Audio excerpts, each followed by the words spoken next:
안녕하세요. 김이사입니다. 오늘은 남녀 사이의 성을 주제로 한번 얘기를 해보겠습니다. 국제결혼이 진행이 되다 보면 이 성생활에 대한 비중이 굉장히 중요한데도 잘 모르시거나 언급이 안 되는 그런 케이스가 종종 있습니다. 얼마 전에 우리 구독자님이 한 분 전화가 오셨는데 짧게 얘기하자면 약혼하고 전통결혼하고 이제 비자를 남겨놓고 있는데 근데 6개월 동안 진행하면서 와이프랑 잠자리를 제대로 해본 적이 없대요. 그래서 그럼 그동안 어떻게 지내셨냐 그랬더니 갈 때마다 뭐 생리 아니면 몸이 안 좋아 뭐 이런저런 얘기를 하더랍니다. 그러니까 정이 안 가더래요. 이게 이런 일이 흔하게 일어나고 있는 일이다 보니까 이거는 제가 봤을 때는 결혼 더 이상 진행하는 게 무의미하다 이런 얘기를 하고 상담을 마무리했던 그런 케이스가 있는데 이 남녀의 영원한 테마 중에 하나는 남녀 사이의 성입니다. 그럼 우리가 국제결혼을 할 때 무엇을 알아야 하는지 한번 썰을 풀어보겠습니다. 이 얘기가 굉장히 중요한 얘기인데 유튜브 채널에서는 많이 이런 얘기를 안 하더라고. 자, 시작합니다. 보통 한국 남자들이 베트남 국제결혼을 생각을 할 때 이유야 어쨌든 어리고 이쁘고 키 크고 날씬하고 이런 여자들을 찾는 분들이 참 많습니다. 근데 보통 한국 사람들이 좋아하는 여자는 슬렌더 체형에 가슴이 좀 크거나 엉덩이가 빵빵한 여자를 찾거나 이러는데 근데 이게 보면 어떤 분들은 참 현실하고 동떨어진 얘기를 하시는 분들도 있고 그래도 좀 어느 정도 근사치에 근접한 그런 선택을 하시는 분들이 있죠. 이게 상담을 하다 보면 그리고 이상형이나 결혼에 대한 희망사항을 좀 듣다 보면 한국 남자 입장에서 이해는 안 가는 건 아니지만 가끔 보면 리스크가 좀 있더라도 그런 선택을 하고 싶다 이런 분들이 참 많아요. 그래서 오늘은 제가 상담을 하면서 느끼는 현실과 다른 업체가 하지 않는 한국 남자들이 잘 모르는 베트남 여자들의 성적 취향에 대한 얘기를 오늘 해보고자 하는 거예요. 요즘에 베트남 분위기가 좀 예쁘장한 애들은 성경험이 빠르기도 해요. 왜? 여자가 예쁜데 남자들이 가만 놔둘까요? 베트남은 더했으면 더했지 들어오지는 않습니다. 그래서 이런 부분들이 국제결혼을 생각하는 한국 남자들이 생각하는 거하고 좀 다를 수가 있어요. 이것도 실제 사례인데 얼마 전에 구독자님이 연락이 와서 상담을 했던 사연입니다. 이분이 국제결혼 업체를 찾아갔는데 호치민에서 키가 크고 날씬한데 나이가 있는 재혼 여성과 만나서 약혼을 하셨어요. 근데 우리 구독자님 나이가 50대 초반이에요. 그리고 초혼 남성이다 보니까 나름대로 최선의 선택을 한 게 재혼이지만 아이 없는 30대 초반에 돌싱녀와 약혼을 하신 거죠. 뭐 그렇게 약혼하고 신혼여행 가고 처갓집에도 다녀오고 무난하게 행사 마무리하고 한국에 왔는데 며칠 지나지 않아서 업체 실장님이 통화 괜찮냐고 연락이 왔답니다. 사실은 신부가 너무 갑작스럽게 결혼이 진행이 되다 보니까 이 결혼 물르고 싶다고 연락이 왔답니다. 그래서 우리 구독자님 입장에서 이해를 못했는데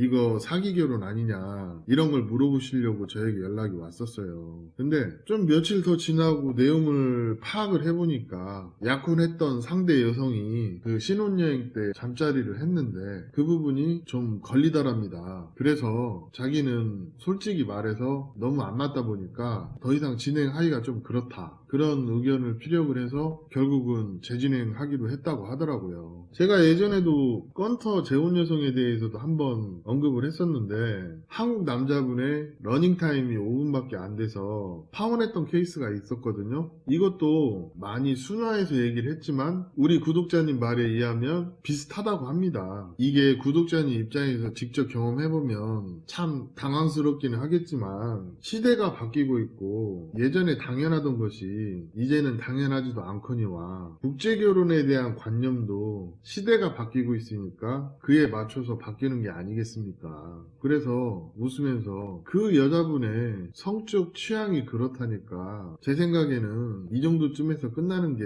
오히려 다행이라고 생각하십시오. 그렇게 하긴 했지만 솔직히 뭐 별로 해줄 말도 없고 그 이후에 그 여성보다는 조금 더 어린 여자 만나서 잘 진행하고 있다고 합니다. 이런 일이 차라리 성적인 문제면 괜찮아요. 이게 명확하게 얘기해버리면 뭐 재추징이라도 빨리 해버리면 되는데, 전자에 말했던 것처럼 한국 갈 때 다 됐는데 그때도 남녀 사이에 잠자리도 안 맞아, 그러다 보니까 신뢰관계도 형성이 안 돼. 그러면 이게 진짜 이러지도 못하고 저러지도 못하고 참 거시기해요. 그래서 제가 늘 하는 말 중에 국제결혼은 성생활도 중요하기 때문에 연애도 좋고 뭐도 좋은데 맞춰볼 거 빨리 맞춰보는 게 결코 나쁘지는 않다는 거예요. 아무튼 그렇고, 두 번째 얘기는 제가 예전에 결혼시켰던 한배 부부 얘기 하나 해드릴까요? 예전에 북부에서 미인이 많기로 유명한 하이정 여자와 결혼을 하신 분이 있는데, 처음에 만나면 뭐 약혼하고 그 다음에 신혼여행 가고 그렇잖아요. 그래서 이분도 맞선 보고 신부가 좀 어리긴 하지만 마음에 들어서 약혼하고 신혼여행을 갔는데, 신혼여행을 갔다 와서 저한테 그런 얘기를 하는 거예요. 신부가 너무 적극적이라 힘들어 죽겠다. 그리고 오늘 아침에는 또 전날과 다르게 아침부터 화려한 스키를 구사하더라. 현재 기분 같아선 전직이 의심이 된다. 이거를 파혼을 해야 하나 말해야 되나 잠시 고민했던 사례가 있었거든요. 근데 그 이후에 어떻게 됐냐, 제가 신부랑 면담을 좀 했어요. 남편이랑 많이 안 해봤지만 기분이 너무 좋았다. 신부는 신랑이랑 잘 맞는 거예요, 그게.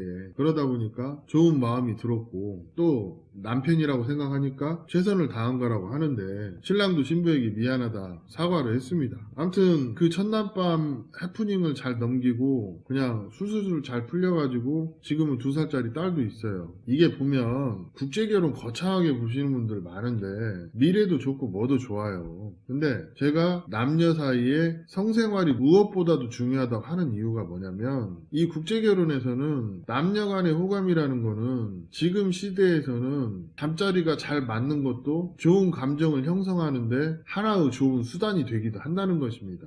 그래서 제가 늘 하는 말이 있잖아요. 될 수 있으면 너무 어린 여자는 피하고 기본적인 사회생활을 해본 여자를 만나라고. 그것도 한편으로 중요하다, 이런 얘기를 하거든요. 아무튼 제가 왜 이런 것이 중요하다고 얘기하는지 실제 케이스를 얘기를 해드릴게요. 어떤 커플은 처음 만나서 데이트도 잘하고 애교도 많고 그러는데 밤만 되면은 여자가 목석이 돼버려요. 이런 커플도 있었고, 여자가 자존심도 세고 도도해. 근데 밤에는 또 의외로 남자 말 잘 듣고 남자랑 성생활을 잘해. 잘 맞춰준다는 거죠. 이게 남녀 사이는 케이스가 이렇게 다양하기 때문에 뭐가 정답은 없어요. 낮에도 애교 만점이고 밤에도 애교 만점이면 너무 좋죠. 근데 그런 사람이 얼마나 되겠냐고. 그렇지만 내가 국제결혼을 진행하면서 서로 맞춰볼 거 맞춰보고 합이 들었는지 안 들었는지 이걸 보는 게 중요하다는 얘기를 하는 겁니다. 그리고 한국 남자들도 베트남 여자가 잠자리에 능숙하고 적극적이라고 해서 미용업소 여자 취급할 필요가 없어요. 세상이 바뀌었어요. 그걸 아셔야지. 제가 오늘 하고 싶은 얘기는 뭐냐면, 한국 남자들도 생각을 좀 바꾸셔야 되고, 실제 이런 부분을 숨길 이유가 이제는 없는 세상이 됐어요. 그리고 남자도 좀 어느 정도는 할 줄 알아야 베트남 여자에게도 대접받는 세상이 왔어요. 제가 마지막으로 실제 있는 사례 하나 얘기하면서 이야기 마치도록 하겠습니다. 그 얼마 전에 우리 구독자님이 업체를 통해서 맞선을 진행을 했어요. 근데 본인이 여자 경험이 없긴 하지만 여자가 예쁘지가 않으면 마음이 안 간답니다. 그러다 보니까 여자를 사귈 기회도 많이 없었고 거의 못설급인데 이쁜 여자 찾으러 베트남에 온 케이스예요. 그래서 맞선을 보고 본인이 할 수 있는 최고의 선택을 해서 베트남 여자와 약혼을 했죠. 근데 첫날 밤 치르고 바로 파혼했어요. 그래서 그 내용을 좀 확인해보니까 여자 입장에서 남자와 첫날 밤까지 치르긴 했는데 남자와 한 2-3번 잠자리를 시도했는데 남자가 시원찮은 건지 적절한 응대를 못하더랍니다. 그래서 그게 석연찮아서 좀 이 남자가 이상한가 싶어서 본인이 먼저 파혼을 얘기했다고 하더라고요. 이게 가끔 보면 뭐 성생활에 문제는 없는데 그날의 컨디션이나 아니면 남자가 여자를 몰라서 아니면 기타 여러 사유로 이 잠자리가 안 맞아서 파혼으로 가는 케이스도 종종 있어요. 그래서 첫날 밤을 잘 치르는 것도 중요하다. 이런 얘기를 하고 싶은 거예요. 그러면서 우리 구독자님한테도 실제 이런 일들이 있다 보니 그 여자 입장에서 좀 이상함을 느껴서 그랬다고 하니 그런 여자면 그냥 파혼을 받아들이셔라. 이런 얘기를 했던 적이 있죠. 이게 업체 결혼만 있는 것 같아요? 아니에요. 개인 결혼 더 심해요. 제가 사례 하나 또 얘기해 드릴게요. 저도 여기 베트남 로컬에서 여러 여자 만나봤지만 중요한 것은 진짜 성생활인 것 같습니다. 제가 항상 신경 쓰고 좀 노력해서 와이프나 여자친구를 맞춰주면 좀 오래 갑니다. 근데 제가 평소에 하는 말 중에 국제결혼의 조건이 꼭 경제적이거나 나이 이런 게 아닐 수도 있는 면이 있어요. 제가 말하고 싶은 건 이 생물학적 나이,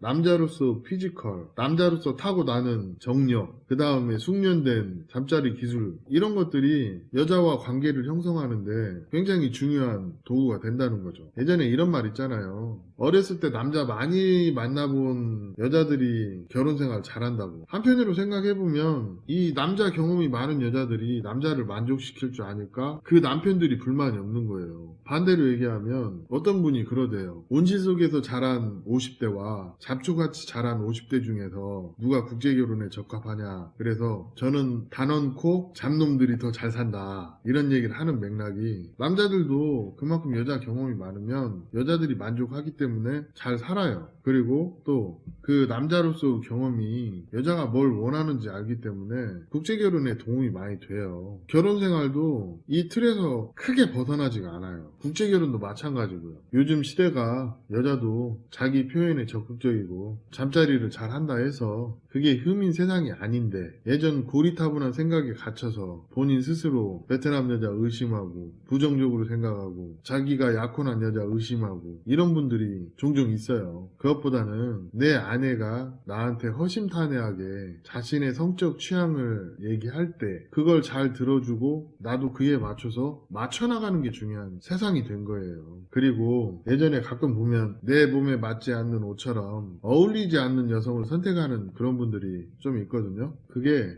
한 10년 전에는 그래도 그럭저럭 굴러갔어요. 근데 요즘은 막상 남자가 그 상대 여성을 다룰 실력이 안 되면 남자로서 대접을 못 받거나 여자가 먼저 파혼을 요구하기도 합니다. 요즘이 그런 시대예요. 요즘 이런 사례가 종종 제 귀에도 들리고 있기 때문에 오늘 이런 얘기를 한번 해봤습니다. 우리 구독자님들 세상이 바뀌었어요. 특히 국제부부들이 이구동성으로 많이 하는 말 중에 잠자리가 반이라는 얘기를 많이 해요. 이거 무시하시면 절대 아내한테 대접 못 받고 몇 년 못 살고 이혼하는 단초가 되기도 합니다. 사실은 뭐 성격 차이로 이혼했다고 하는 거 보면 대부분 이 성적 차이 때문에 이혼한 게 태반이에요. 예를 들어서 내가 국제결혼 업체 통해서 결혼하러 왔어요. 맞선 봤어요. 첫날 밤 치렀어요.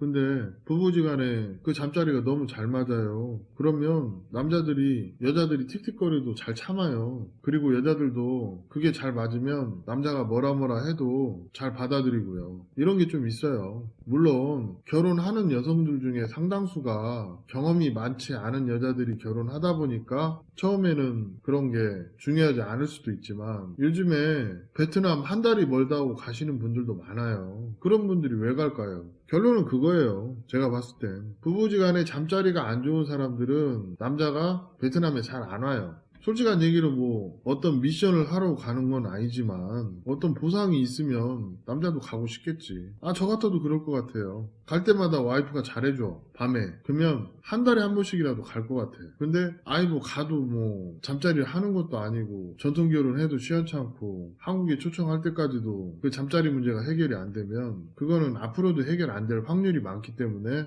그거는 결혼에 합의 안 들었다고 보는 게 맞는 거예요. 예전에 어른들이 이 합의라는 표현을 쓸 때 성격적인 궁합도 중요하지만 잠자리의 합도 중요하다고 해서 그거를 속궁합이라고 하는 거예요.